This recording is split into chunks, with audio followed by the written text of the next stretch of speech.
Me corrieron con mi hija a la calle solo porque mi hermana necesitaba paz y espacio para su embarazo, a pesar de que yo estaba pagando la hipoteca. Les dije, si quieren paz, también tendrán pobreza. ¿El banco se encargará de ustedes? Hola. Si estás leyendo esto, probablemente sepas lo que es sentir que el suelo desaparece bajo tus pies. No hablo de un temblor, de esos que conocemos bien aquí en México. Hablo de ese momento exacto en que la realidad que construiste con sangre, sudor y lágrimas se desmorona por culpa de las personas que se suponía debían sostenerte. Mi nombre es Mireia, tengo 33 años, y esta es la historia de cómo perdí a mi familia para poder encontrarme a mí misma. Todo comenzó un martes de agosto. En la Ciudad de México, agosto significa una cosa, lluvia. No una lluvia romántica de película, sino tormentas furiosas que convierten las avenidas en ríos de agua negra y basura. Eran las 7:30 de la noche y yo iba al volante de mi Nissan Sentra 2015, un coche que ya pedía a gritos un servicio, pero que no podía permitirme porque cada centavo de mi sueldo tenía otro destino. El tráfico en el viaducto estaba detenido. Las luces rojas de los frenos se reflejaban en el asfalto mojado, creando un caleidoscopio borroso a través de mi parabrisas empañado. Mis manos apretaban el volante con fuerza, mis nudillos blancos. Me dolía la cabeza, un dolor punzante detrás de los ojos, resultado de pasar 10 horas frente a la computadora diseñando campañas de marketing para clientes que querían algo viral, pero no querían pagar por ello. Miré por el retrovisor. En el asiento trasero, en su silla de seguridad que ya le estaba quedando chica, dormía Lupita, mi hija de 5 años. Tenía la boca ligeramente abierta y abrazaba a Lolo, un muñeco de trapo deshilachado que era su tesoro más preciado. Al verla, sentí esa mezcla habitual de amor inmenso y culpa corrosiva. Culpa por recoger la tarde de la guardería otra vez. Culpa por no tener tiempo para jugar con ella porque tenía que trabajar extra. Culpa por no poder darle una casa propia, solo nuestra. Ya casi llegamos, mi amor, susurré, aunque ella no podía oírme. Vivíamos con mis padres, don Fausto y doña Trini, en la colonia del Valle. Una zona buena, de clase media tradicional. La casa era grande, de estilo colonial californiano, con una fachada de piedra y un pequeño jardín al frente. Para cualquiera que pasara por ahí, esa casa gritaba, estabilidad y familia feliz. Nadie sabía que los cimientos de esa casa no eran de concreto, sino de mis deudas. Cuando finalmente doblé en nuestra calle, la lluvia arreció. El cielo se cayó a pedazos, golpeando el techo del coche como si fueran piedras. Sentí un alivio instintivo al ver la fachada de la casa. Hogar, pensé. Solo necesito un baño caliente y dormir. Pero entonces, mis faros barrieron el frente de la casa y el alivio se convirtió en confusión, y luego en un terror helado que me recorrió la espalda. ¿Qué es eso?, dije en voz alta. En el porche, apiladas de manera caótica bajo el pequeño techo del garaje, había cosas. Muchas cosas. Al principio pensé que los vecinos habían sacado la basura, pero al acercarme, los detalles se hicieron nítidos y dolorosos. Reconocí mi maleta negra, esa Samsonite vieja que usé en mi luna de miel. Vi bolsas de basura negras, de esas industriales, pero no tenían forma de basura, tenían la forma abultada de ropa mal doblada.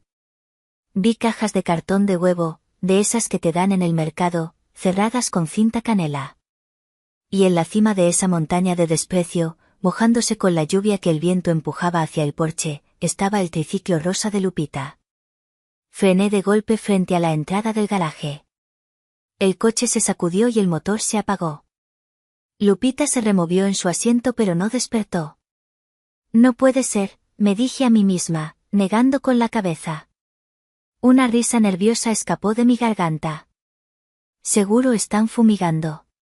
O pintando mi cuarto. Sí, eso debe ser.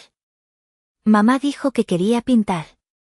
Me desabroché el cinturón con manos temblorosas. Agarré mi bolso y salí al aguacero. El frío fue instantáneo, calándome hasta los huesos a través de mi saco de oficina. Corrí hacia la puerta de entrada, esquivando las bolsas negras que, ahora que estaba cerca, reconocí inequívocamente como mis posesiones. A través del plástico traslúcido de una bolsa, vi mi suéter favorito, el azul, hecho bola. Llegué a la puerta principal de madera maciza, esa puerta que yo misma había pagado para barnizar el año pasado porque a mi papá le daba vergüenza que se viera vieja. Metí mi llave en la cerradura. La llave entró. Pero no giró. Lo intenté de nuevo. La saqué, la limpié con mi falda mojada, la volví a meter. Giré a la izquierda. Giré a la derecha. Nada. Era como si la llave perteneciera a otra casa, a otra vida. Mamá. Grité, golpeando la madera con la palma de mi mano. Mamá, abre. La chapa está trabada. El sonido de mis golpes fue absorbido por el estruendo de la lluvia. Nadie contestó. Pero entonces, vi algo que me dolió más que el frío. Las luces de la sala estaban encendidas. A través de las cortinas de encaje, vi siluetas. Estaban ahí. Estaban despiertos. Papá. Abre la puerta. Grité más fuerte, sintiendo como el pánico empezaba a cerrarme la garganta. Tengo a Lupita en el coche. Golpeé con más fuerza, usando mi puño esta vez. Abran. La cortina de la ventana lateral, la que da al comedor, se movió. La ventana se abrió apenas unos 5 centímetros. Y allí apareció el rostro de mi madre. Doña Trini siempre fue una mujer que se preocupaba mucho por él, ¿qué dirán? Siempre perfectamente peinada, siempre con su labial rojo. Pero esa noche, su cara estaba pálida y sus ojos esquivaban los míos. No abrió la puerta. Me habló a través de la rendija, como se le habla a un vendedor ambulante molesto. Mireya, por el amor de Dios, deja de golpear así, siseó. Los vecinos van a llamar a la patrulla. Me quedé paralizada, con el agua escurriéndome por la nariz y entrando en mi boca. ¿Mamá? Pregunté, mi voz quebrándose. ¿Qué pasa? ¿Por qué no abre mi llave? ¿Qué son todas estas cosas? Mi madre suspiró. Un suspiro de impaciencia, como si yo fuera una niña berrinchuda que no entiende razones. Cambiamos la combinación, hace una hora. Te mandé un mensaje, ¿no revisas tu celular? Saqué mi teléfono del bolso. Estaba mojado, pero la pantalla se iluminó. Tenía un mensaje de WhatsApp de ella, enviado hacía 45 minutos, hija, empacamos tus cosas. Bere está muy mal. Necesitamos que nos des espacio por un tiempo. Te queremos. Leí el mensaje y luego miré a mi madre, incrédula. ¿Espacio? Repetí, sintiendo que la palabra me quemaba la lengua. Mamá, ¿me estás echando? ¿A esta hora? ¿Con esta lluvia? No te estoy echando, no seas dramática, respondió ella rápidamente, como si tuviera el discurso ensayado. Solo te pedimos que te vayas unos días. Bere tiene una migraña terrible, dice que no soporta el ruido. Cuando Lupita juega o llora, a tu hermana se le sube la presión. Es por el embarazo, hija. Es de alto riesgo. Lupita tiene 5 años. Grité, sin importarme ya los vecinos. Es una niña. Y esta es mi casa. Yo pago la hipoteca, mamá. Yo pago esa puerta que me estás cerrando en la cara. La expresión de mi madre se endureció. Esa máscara de madre sufrida cayó y dejó ver algo más feo, desprecio. No empieces con lo del dinero, Mireya. Qué vulgar eres. Esta casa es de tu padre. Los papeles dicen, Fausto. Tú solo ayudas porque es tu obligación. Además, tú eres fuerte. Tú trabajas, tienes recursos. Bere no tiene nada, pobrecita. Ella nos necesita más. ¿Y yo? Pregunté, con un hilo de voz. ¿Yo no soy tu hija? Tú ya eres una mujer hecha y derecha. Resuelve. Ve a un hotel. Mañana, cuando deje de llover, ¿vienes por tus cajas? En ese momento, escuché un sonido detrás de mí. La puerta del coche se abrió. Lupita, asustada por mis gritos, había bajado del auto. «¿Mami?», llamó, abrazando a su muñeca mojada. «Tengo miedo. Quiero a mi abuelita». Mi madre miró a Lupita a través de la rendija. Vi sus ojos suavizarse por un milisegundo, pero luego, la sombra de alguien más apareció detrás de ella. Era mi padre. Él puso una mano en el hombro de mi madre y susurró algo. Ella asintió y volvió a mirarme con frialdad. «Llévatela, se va a enfermar. Vayan a un hotel». «Adiós, Mireia». Y cerró la ventana. Escuché el clic del seguro al cerrarse. Me quedé allí, bajo el diluvio, mirando la madera barnizada, escuchando el llanto de mi hija mezclarse con los truenos. No sentí tristeza en ese momento. Sentí como algo dentro de mi pecho, algo que había estado tibio y latente durante años, se enfriaba hasta convertirse en hielo sólido. Para que entiendan la magnitud de esa puerta cerrada, tengo que llevarlos al pasado. Tengo que explicarles que esto no fue un incidente aislado, sino el desenlace de una vida entera siendo la hija B, la sombra, el plan de respaldo. Desde niñas, la dinámica estaba clara. Berenice, mi hermana 4 años menor, era la luz de la casa. Nació con rizos dorados y ojos verdes, como mi abuela materna, mientras que yo salí morena y de cabello lacio, como mi papá. No es que no me quisieran, supongo que me querían a su manera, pero Bere era especial. Si Bere rompía un plato, era un accidente gracioso. Si yo sacaba un 9 en matemáticas en lugar de un 10, era porque no me esforzaba lo suficiente. Crecí con esa frase tatuada en el cerebro: tú eres la mayor, tú debes entender. Tú eres la fuerte, ella es sensible. Hace 5 años, esa dinámica alcanzó su punto crítico financiero. Recuerdo el día exacto. Era un domingo. Yo había ido a comer a casa de mis padres con mi entonces esposo, un error del que hablaré después. Encontré a mi papá sentado en la mesa del comedor, con la cabeza entre las manos, llorando. Nunca había visto a mi padre llorar. Delante de él había una pila de sobres con logotipos de bancos y despachos de cobranza. «Lo vamos a perder todo, Mireia», me dijo con voz ronca. «La casa, el coche, todo. Debo 3 millones de pesos. Me metí en un negocio con un compadre, y se fugó con el dinero. Sentí que el mundo se detenía. Esa casa era todo para ellos. Era su estatus, su seguridad, su orgullo». «¿Qué dice el banco?», pregunté, tomando los papeles. «Dicen que van a embargar en 2 meses. Mi historial crediticio está destruido. Nadie me va a prestar ni un peso para refinanciar». Mi madre lloraba en el sofá, rezando el rosario. En ese momento, mi instinto de salvadora, ese que me habían inculcado desde niña, se activó. Yo tenía un buen trabajo.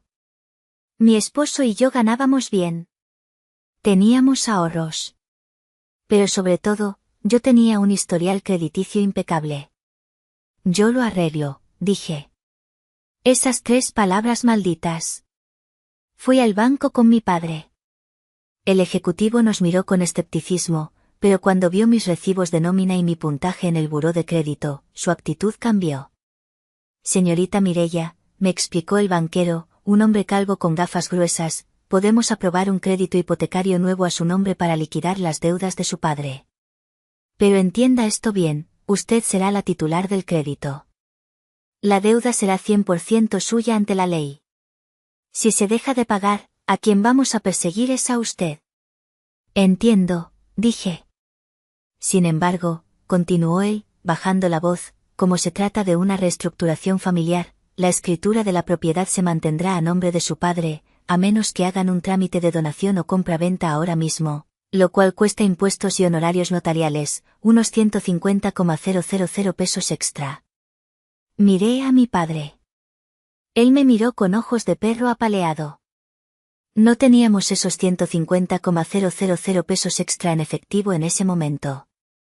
Déjelo así, dije. Confío en mi padre. Cuando terminemos de pagar, ya veremos. Firmé. Firmé mi sentencia durante 20 años. Una mensualidad de 18,500 pesos. En ese momento, sentí orgullo. Estaba salvando a mi familia. Mi papá me abrazó y me dijo, eres una buena hija, Mireia. Esta siempre será tu casa. Qué rápido se olvidan las promesas cuando la princesa entra en escena. 2 años después de firmar esa hipoteca, mi vida personal colapsó. Descubrí que mi marido tenía una doble vida con una compañera de trabajo. El divorcio fue feo, costoso y emocionalmente devastador. Me quedé sola con Lupita, que tenía 3 años entonces. Sin poder pagar una renta cara y la hipoteca de mis padres al mismo tiempo, hice lo lógico, regresé a casa. Vente, mija, dijo mi mamá. Aquí nos ayudamos. Tú sigues pagando la mensualidad como si fuera tu renta, y nosotros te ayudamos a cuidar a la niña para que trabajes. Parecía el arreglo perfecto. Pero pronto me di cuenta de que yo no había regresado como hija, sino como inquilina con servidumbre. Me dieron mi antigua habitación, que ahora servía de bodega. Tuve que sacar cajas de adornos de Navidad para meter la cama de Lupita. Mis padres seguían en la habitación principal, con su baño privado y su aire acondicionado. Mi rutina se volvió agotadora. Me levantaba a las 5 de la madrugada, preparaba el desayuno para todos, alistaba a Lupita, la llevaba a la guardería, trabajaba 9 horas, recogía a Lupita, llegaba a hacer la cena, limpiaba la cocina y luego me sentaba a trabajar otras 2 o 3 horas para completar los ingresos. Mis padres, jubilados, aunque mi papá no tenía pensión formal, vivía de lo que yo daba, se pasaban el día viendo televisión. Si yo les pedía que cuidaran a Lupita una tarde, mi mamá resoplaba. Ay, Mireia, es que hoy es el final de la novela. ¿No puedes ponerle la tablet un rato? Yo tragaba saliva y callaba. Al menos tengo techo, me decía. Al menos Lupita tiene abuelos. Y así viví durante 2 años. En una paz tensa, pagando cada centavo de esa casa, comprando la despensa, pagando la luz, el agua, el internet de fibra óptica que mi papá exigía para ver Netflix en 4 Kelvin. Hasta que hace un mes, el teléfono sonó. Era Berenice. Llamaba desde Madrid, llorando. Mireia, las cosas salieron mal. Ramiro perdió el trabajo. Nos van a deportar porque se nos venció la visa de turista y nunca tramitamos la residencia. Y, estoy embarazada. ¿Embarazada? Pregunté. Sí. De 6 meses. Vamos a regresar a México. Pero no tenemos a dónde llegar. Cuando les di la noticia a mis padres, fue como si el Papa hubiera anunciado una visita. Mi niña regresa. Gritaba mi madre, llorando de felicidad. Y me va a dar un nieto varón. Un varón, Fausto. Nadie mencionó que llegaban sin un peso. Nadie mencionó que Ramiro era un inútil que se había gastado los ahorros de la boda en apuestas deportivas. Solo importaba que la hija pródiga volvía. Y para hacerle espacio a la reina, la plebeya tenía que salir. Yo solo no sabía que sería tan pronto, ni tan cruel. El día que Berenice y Ramiro llegaron del aeropuerto, la casa se transformó. Mi madre había sacado la vajilla buena, esa que no me dejaba usar ni en mi cumpleaños. Había cocinado mole poblano desde cero, llenando la casa de un aroma a especias y chocolate que normalmente me encantaba, pero que ese día me revolvió el estómago. Cuando entraron por la puerta, la escena fue cinematográfica. Bere, con su barriga de 6 meses prominente bajo un vestido ajustado, entró caminando como si fuera dueña del lugar. Ramiro venía detrás, arrastrando 4 maletas gigantes, sudando y quejándose del calor de la ciudad. «Mamita», gritó Bere, y se fundieron en un abrazo eterno. Yo estaba parada en el umbral de la cocina, con el trapo de secar platos en la mano. Lupita se escondía detrás de mis piernas, tímida ante esos tíos que solo conocía por videollamada. Hola, hermana, dijo Bere finalmente, separándose de mamá. Me miró de arriba abajo, escaneando mi ropa de estar en casa, leggings y una camiseta vieja. ¿Te ves cansada? ¿No te estás poniendo tus cremas? Hola, Bere. Bienvenida, dije, forzando una sonrisa. El viaje es largo, ¿verdad? Horrible. Y en clase turista, imagínate. Ramiro prometió que la próxima volamos en primera, ¿verdad, amor? Ramiro soltó las maletas con un golpe seco en el piso de parqué que yo cuidaba tanto. Claro, nena. En cuanto cierre el negocio de importación que estoy planeando. Hola, cuñada. ¿Hay cerveza? Ese fue el tono de las siguientes semanas. Ramiro no buscó trabajo. Su negocio de importación consistía en levantarse a las 11 de la mañana, sentarse en el sofá en calzoncillos y jugar FIFA en la PlayStation que conectó a la televisión principal. Bere, por su parte, se convirtió en la dictadora de la casa. Mamá, el olor del Suavitel que usa Mireia me da náuseas. Dile que compre del hipoalergénico caro, gritaba desde su cuarto. Y yo tenía que cambiar el detergente. Papá, el internet está lento. Dile a Mireia que contrate más megas, no puedo ver mis series.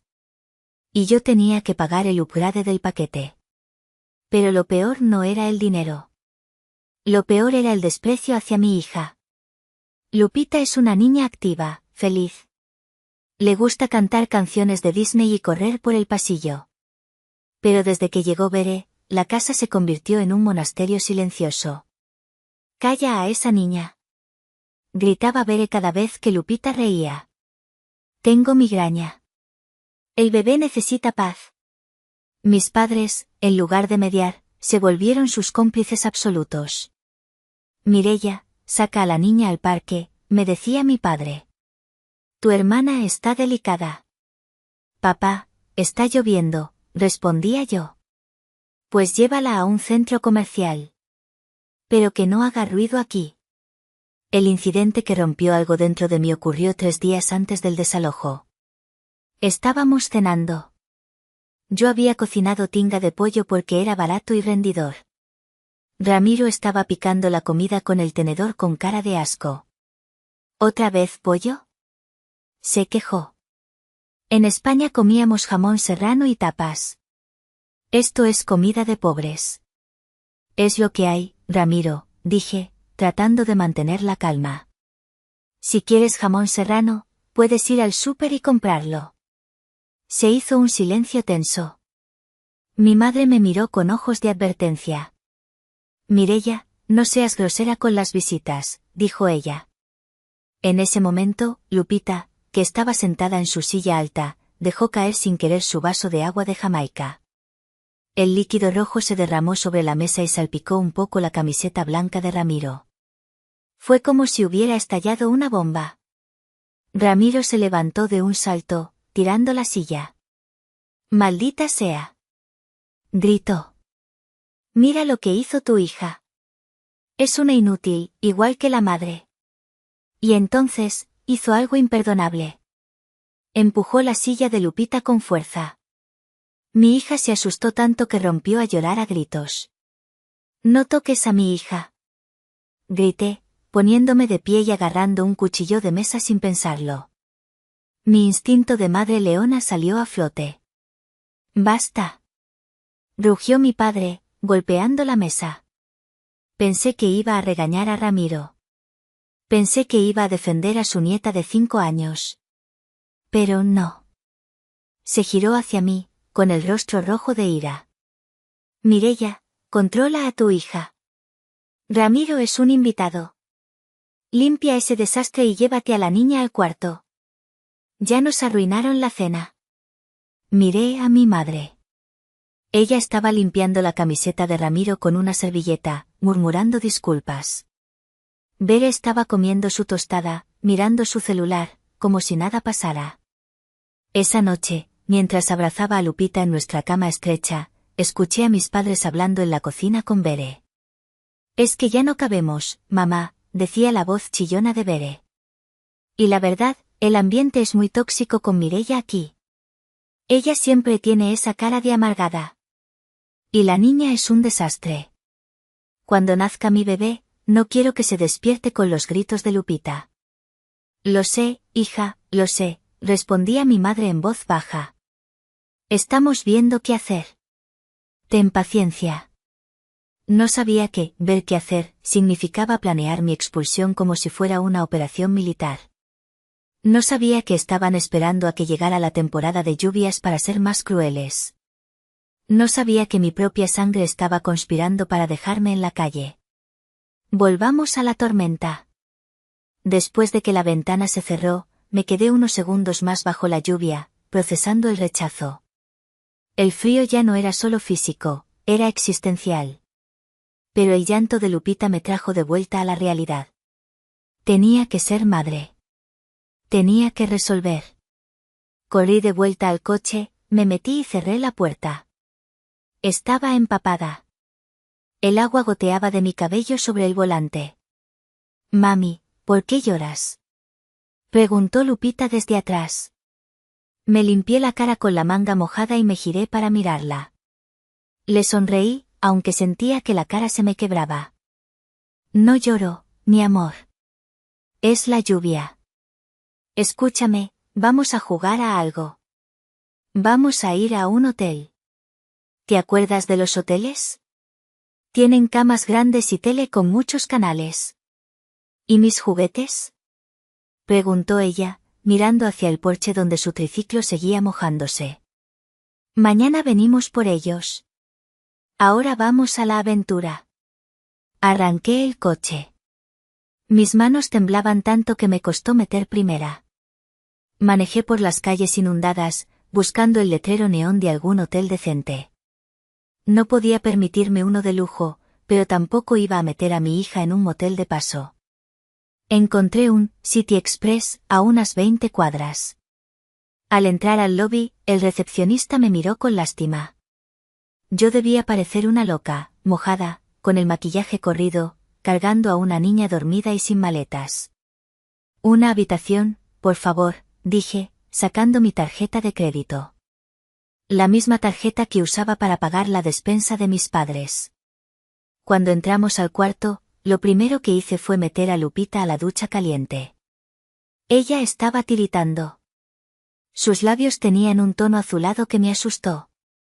La bañé, la sequé con las toallas ásperas del hotel y la acosté en la cama, envuelta en el edredón.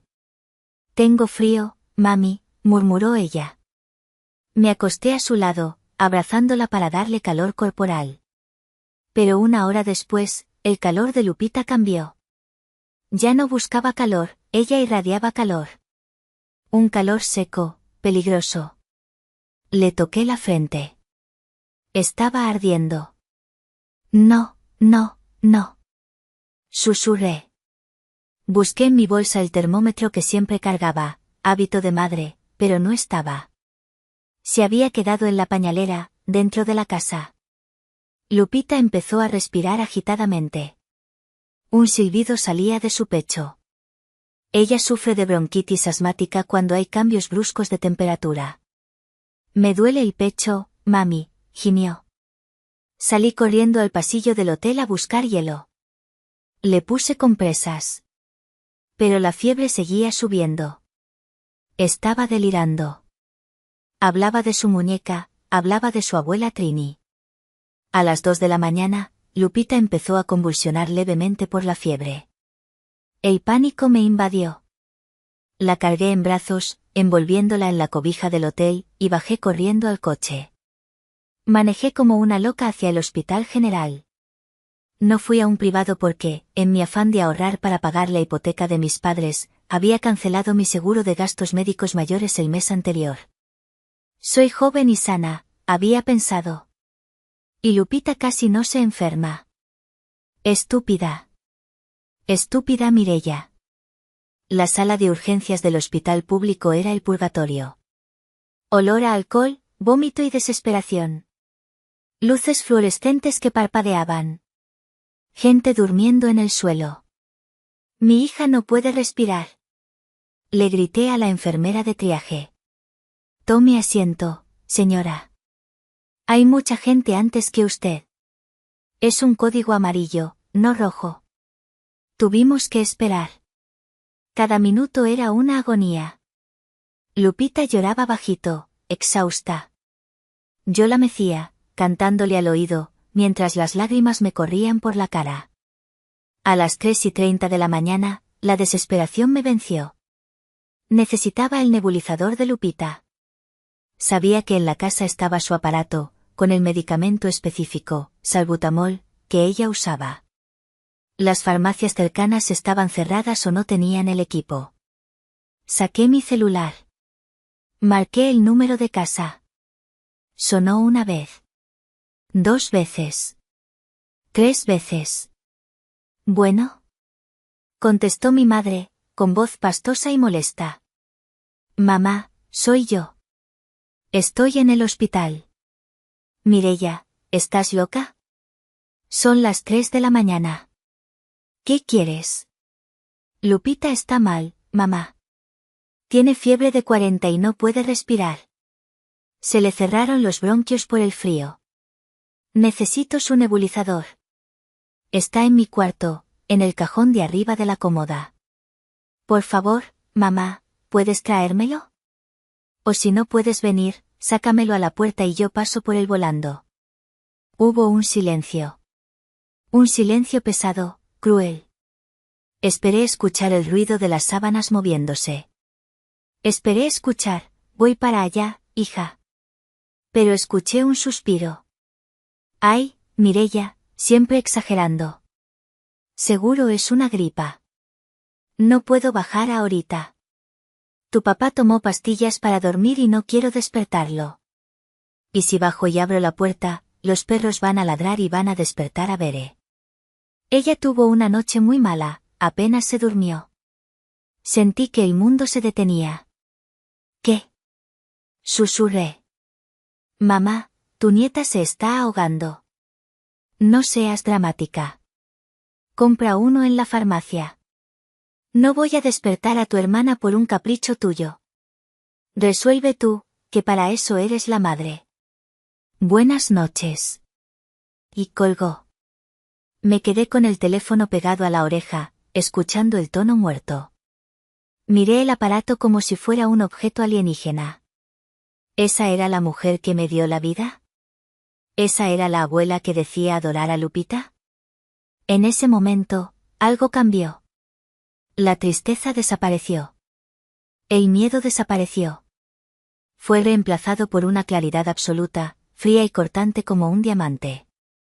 Entendí que no tenía familia. Entendí que esas personas en esa casa no eran mis padres, eran mis parásitos. Habían elegido. Habían elegido el sueño de Bere sobre la vida de Lupita. Finalmente, un médico llamó, Guadalupe Torres. Entré al consultorio. Le pusieron oxígeno y medicamento a mi hija. Poco a poco, su respiración se calmó. Se quedó dormida, su manita agarrando mi dedo con fuerza. Me senté en la silla de plástico duro junto a su camilla. Saqué mi libreta de notas de la bolsa. Y empecé a escribir. No una carta de perdón. No una súplica.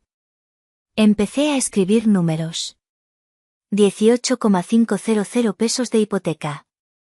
2,000 de luz. 1,500 de agua y gas. 1,200 de internet. 800 de plataformas de streaming. 4,000 de despensa quincenal. Sumé todo. Eran casi 30,000 pesos al mes que yo invertía en esa casa. 30,000 pesos que me daban derecho a ser tratada como basura y echada a la calle. Miré a mi hija durmiendo, pálida pero viva. Le besé la frente sudada. Te prometo algo, mi amor, le susurré. Esa casa ya no existe para nosotras. Y para ellos, tampoco existirá por mucho tiempo. A la mañana siguiente, el sol salió, brillante e indiferente, como si la tormenta de la noche anterior nunca hubiera existido. Dieron de alta a Lupita con una receta larga y la instrucción de reposo absoluto y no exponerse al frío. No volví al hotel. Manejé directamente hacia el sur de la ciudad, a la colonia Coyoacán, donde vivía mi tía Socorro. Socorro es la hermana menor de mi papá, pero no se parecen en nada. Ella es la oveja negra de la familia porque nunca se casó, viajó por todo el mundo y montó su propia empresa de banquetes. Mi papá siempre la llamó loca, pero yo siempre la admiré en secreto. Llegué a su puerta a las 9 de la mañana. Toqué el timbre. Socorro abrió, vestida con un caftán de colores y con un cigarro en la mano. Me vio a mí, con los ojos hinchados, y a Lupita dormida en mis brazos. Mireia. Santa Madre de Dios. ¿Qué te pasó? Pareces un zombi. Me echaron, tía, dije, y rompí a llorar. Fue la última vez que lloré por ellos. Socorro nos metió a la casa, acostó a Lupita en la habitación de huéspedes y me sentó en la cocina con un café cargado y un plato de chilaquiles. Me escuchó durante 1 hora sin interrumpir.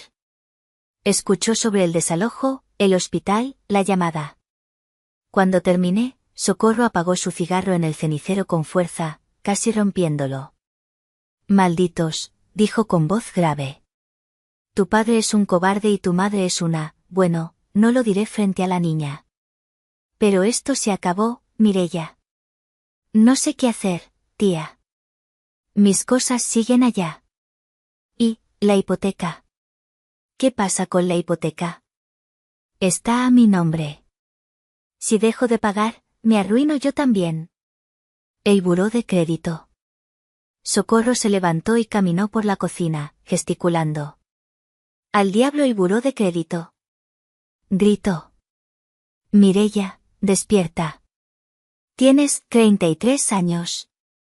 ¿Vas a seguir pagando el techo de la gente que casi mata a tu hija anoche? ¿Vas a seguir financiando el embarazo de la princesa mientras tú duermes en un hotel? Me miró fijamente. Ellos tienen el poder porque tú se los das.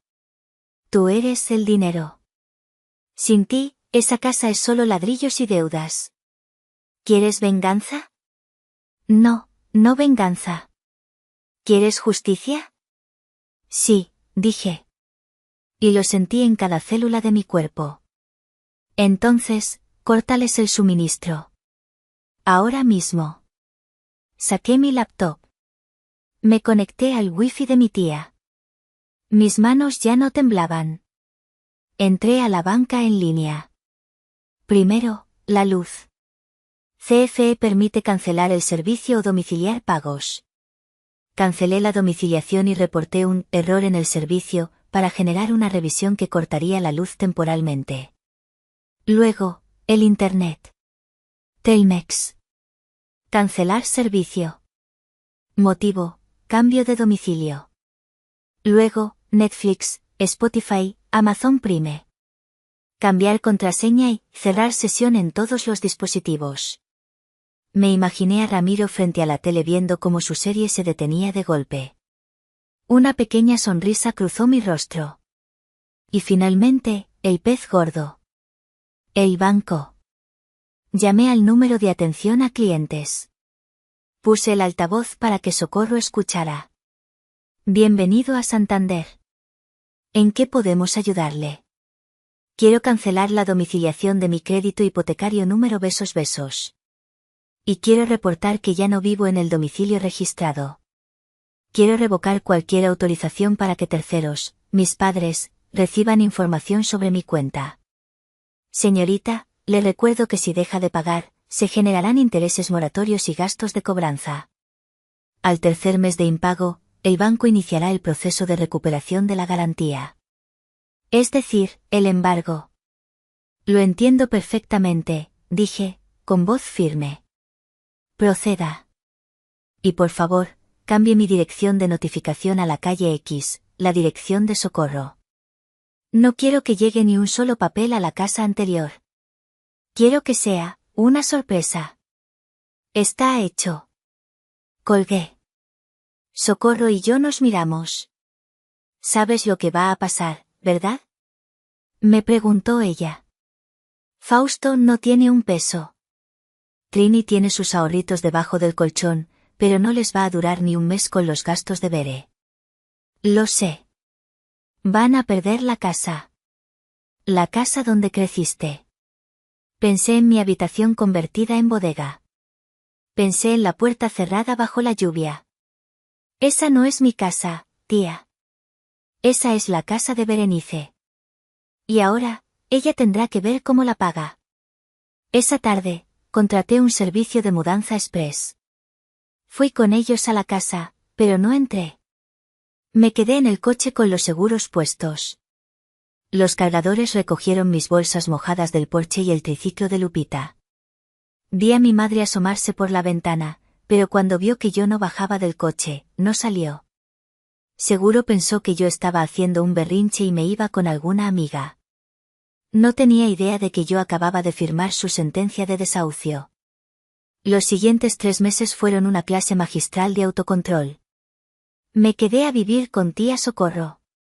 Ella se negó a cobrarme renta, así que usamos ese dinero para pagar mis deudas personales y empezar un fondo de ahorro para un departamento nuevo. Lupita estaba feliz. Tía Socorro le enseñaba a cocinar galletas y le contaba historias divertidas, no como mi madre que siempre la estaba regañando.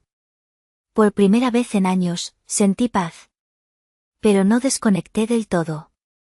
Mantuve una ventana abierta al infierno, las redes sociales. Durante el primer mes, la ignorancia fue felicidad para ellos. Vi las fotos en Facebook. Semana 1, foto de Bere con un vestido nuevo. Gracias papis por consentirme tanto. Claro, con el dinero que yo había dejado en la cuenta conjunta de gastos antes de irme, que seguramente se gastaron en 2 días. Semana 3, foto de una parrillada. Ramiro con una cerveza, mi papá riendo. No sabían que el primer pago de la hipoteca ya había rebotado. El banco me enviaba correos a mí. Aviso de pago tardío. Segundo aviso. Yo los archivaba en una carpeta llamada Justicia. Al segundo mes, las cosas empezaron a cambiar. Primero, cortaron el internet. Me llegó un correo de voz de mi madre, yo tenía bloqueadas las llamadas, pero los mensajes de voz a veces entraban. Mireia, ¿qué hiciste? No hay internet y la tele no funciona. Tu hermana está aburrida y Ramiro necesita mandar unos correos importantes. Paga eso ahorita mismo, no seas vengativa. Ya te perdonamos por irte así, puedes volver a traer la despensa el sábado. Ya te perdonamos. La audacia de esa mujer. Me reí en voz alta. Luego, la luz. CFE cortó el servicio por la revisión que pedí y por falta de pago. Otro mensaje, esta vez de mi padre, gritando, Mireia. Se nos echó a perder la carne del refri. Esto es el colmo. Contesta el maldito teléfono. ¿Dónde estás? Eres una malagradecida. Yo seguía trabajando, ahorrando, y buscando departamentos. Mi jefe notó que mi rendimiento mejoró. Te ves más ligera, Mireia, me dijo. Y tenía razón. Me había quitado 80 kilos de peso muerto de encima. Al tercer mes, llegó el silencio digital. Bere dejó de subir fotos. Ramiro dejó de postear memes. Sabía lo que eso significaba. El dinero se había acabado. El estrés real había comenzado. Y entonces, llegó el día D. El banco, al no recibir respuesta mía y ver el impago total por 90 días, inició el procedimiento extrajudicial. Enviaron a los gestores de cobranza a domicilio. Yo tenía acceso a la cámara del timbre de la casa. Aunque había cortado el internet de la casa, esa cámara estaba conectada a un repetidor que, irónicamente, chupaba señal de la red abierta del vecino de enfrente. Yo tenía la contraseña de la app. Ese martes por la mañana, estaba en mi oficina improvisada en casa de Socorro. Abrí la app. Vi un coche blanco con logotipos del banco estacionarse frente a la casa. Bajaron 2 hombres de traje. Llevaban carpetas y un rollo de cinta adhesiva. Tocaron el timbre. Nadie abrió. Tocaron de nuevo, fuerte. Finalmente, mi padre abrió la puerta. Se veía demacrado, con barba de 3 días. Vi, y escuché, gracias al micrófono de la cámara, la interacción. ¿Señor Fausto Torres? Preguntó el abogado. Sí, soy yo. ¿Qué quieren? Venimos de parte del Banco Santander. Buscamos a la titular del crédito, la señora Mireia Torres. Tenemos un aviso de ejecución por incumplimiento de pago de 3 meses. El monto total exigible inmediato es de 3,5 millones de pesos, o el desalojo de la propiedad. Vi cómo las rodillas de mi padre se doblaban.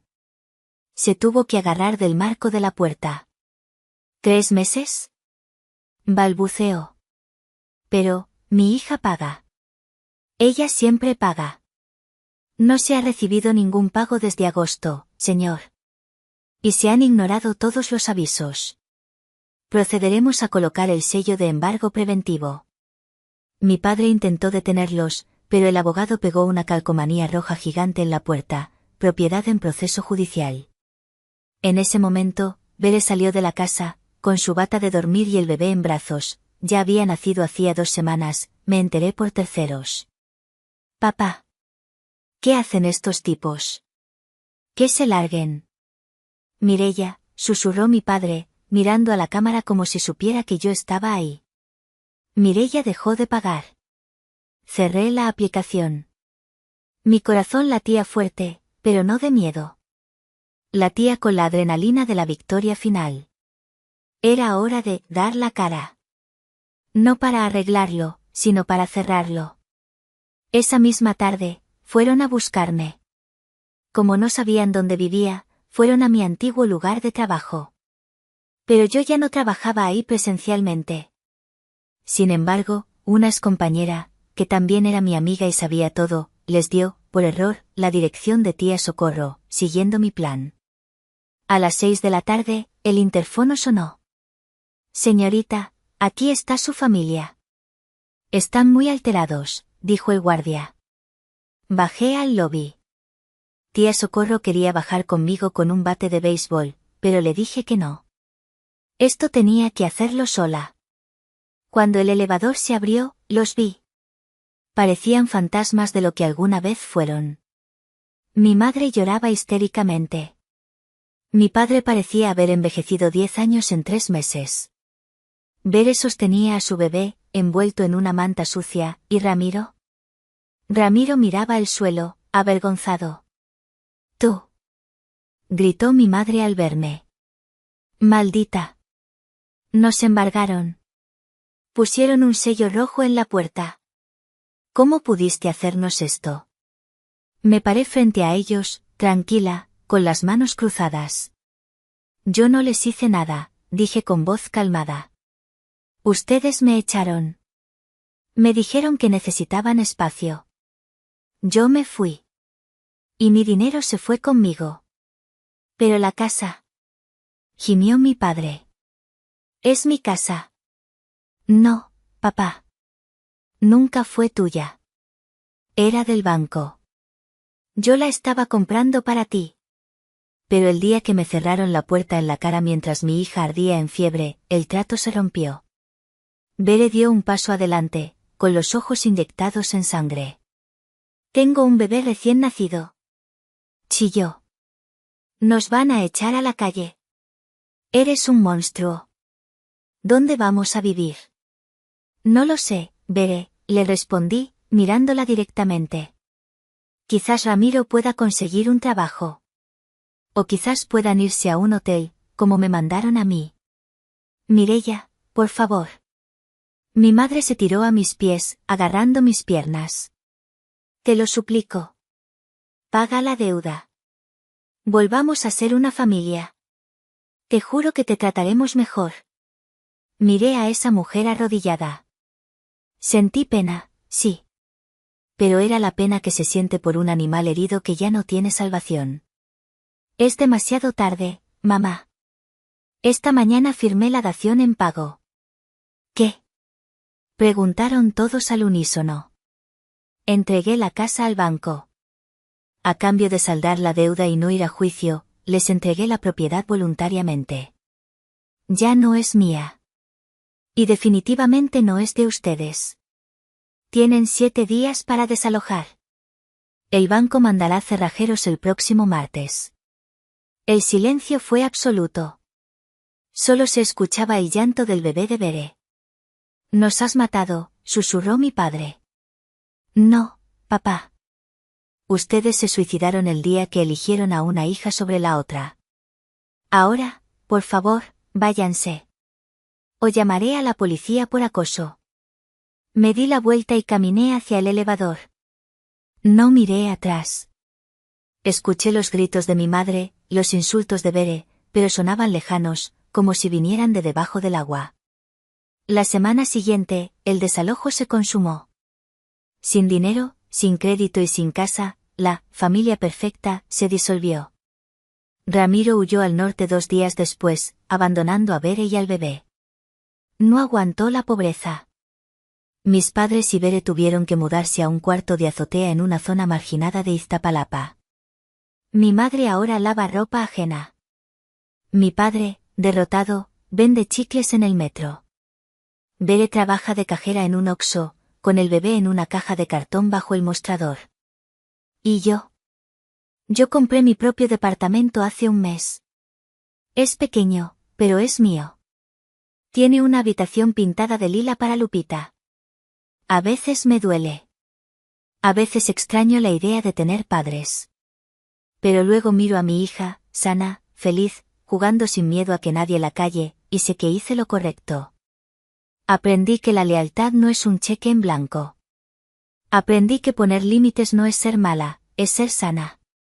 Y sobre todo, aprendí que cuando la vida te cierra una puerta, o te cambian la chapa, tú tienes la llave para construir tu propia casa. Duermo tranquila. Y espero que ustedes también.